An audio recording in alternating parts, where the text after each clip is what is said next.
আসসালামু আলাইকুম এভরিওয়ান। শৌখিন ব্যালকনি বাগানে আপনাদেরকে স্বাগতম। আজ কথা বলবো ছায়াযুক্ত স্থানে যেসব ফল গাছ, ফুল গাছ এবং মশলা জাতীয় গাছ হয় তার একটি তালিকা। চলুন তাহলে জেনে নেওয়া যাক ছায়াযুক্ত স্থানে যেসব ফল গাছ হয়। আতা ফল। আতা ফল ছায়াযুক্ত স্থানে খুব ভালো হয় এবং ভালো ফলও পাওয়া যায়। তাই যাদের বাসায় ছায়াযুক্ত স্থান আছে তারা চাইলে আতা ফলের গাছ লাগাতে পারেন। ভেবে চিন্তে গাছ লাগালে ফলন অবশ্যই পাবেন। এরপর জাম্বুরার গাছ রোপণ করতে পারেন। ছায়াযুক্ত স্থানে জাম্বুরার গাছ খুব ভালো হয়। এরপর জগডুমুরের গাছ লাগাতে পারেন। ছায়াযুক্ত স্থানে জগডুমুরের গাছ খুব ভালো হয়। এরপর পেঁপের চারা রোপণ করতে পারেন। ছায়াযুক্ত স্থানগুলোতে পেঁপের চারা খুব ভালো হয় এবং ফলনও ভালো পাওয়া যায়। এরপর লটকনের গাছ লাগাতে পারেন। ছায়াযুক্ত স্থানে লটকনের গাছ খুব ভালো হয়। এরপর বড়ইয়ের গাছ রোপণ করতে পারেন। ছায়াযুক্ত স্থানে বড়ইয়ের গাছ খুব ভালো হয়। এরপর ছায়াযুক্ত স্থানে যেসব ফুল গাছ লাগানো হয় তার একটি তালিকা। চলুন জেনে নেওয়া যাক। ছায়াযুক্ত স্থানগুলোতে যে ফুল গাছ হয় তার মধ্যে একটি পার্পল হার্ট। পার্পল হার্ট ছায়াযুক্ত স্থানে খুব ভালো হয়। পার্পল হার্ট আপনারা রুমের ভিতরে অথবা ব্যালকনিতে লাগাতে পারেন। ছায়াযুক্ত যে কোনো স্থানে এই ফুলটি হয়। এরপর কাটা মুকুট।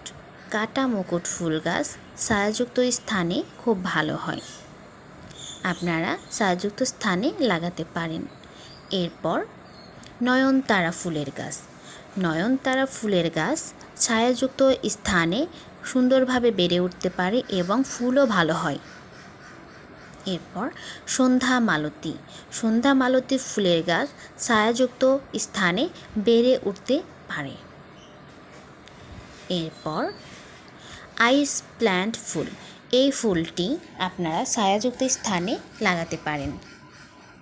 এরপর জেরিনিয়াম ফুল। জেরিনিয়াম ফুলও ছায়াযুক্ত স্থানে খুব ভালো হয়। এরপর টাইম ফুলের গাছ লাগাতে পারেন। ছায়াযুক্ত স্থানে টাইম ফুলের গাছ খুব ভালো হয়। এরপর ছায়াযুক্ত স্থানে যেসব মশলা জাতীয় গাছ হয় তার একটি তালিকা। চলুন তাহলে জেনে নেওয়া যাক। আপনারা ছায়াযুক্ত স্থানে আদা গাছ লাগাতে পারেন। আদা গাছ ছায়াযুক্ত স্থানে খুব ভালো হয় এবং ফলনও খুব ভালো পাওয়া যায়। আপনাদের যদি জানা থাকে কখন বা কোন স্থানে কী গাছ লাগানো হয় তাহলে আপনাদের জন্য সুবিধা হবে। এরপর পানের গাছ লাগাতে পারেন। ছায়াযুক্ত স্থানে পান গাছ খুব ভালো হয়। এরপর এলাচ গাছ লাগাতে পারেন। এলাচ গাছ ছায়াযুক্ত স্থানে খুব ভালো হয়। এরপর হলুদ গাছ লাগাতে পারেন। ছায়াযুক্ত স্থানে হলুদ গাছ খুব ভালো হয়। এরপর চুইঝাল। চুইঝালের গাছ লাগাতে পারেন। ছায়াযুক্ত স্থানে চুইঝালের গাছ খুব ভালো হয়। এরপর তুলসীর গাছ লাগাতে পারেন। ছায়াযুক্ত স্থানে তুলসীর গাছ খুব ভালো হয়। প্রি প্ল্যান করে যে কোনো কিছু চাষ করলে ভালো ফলন পাবেন।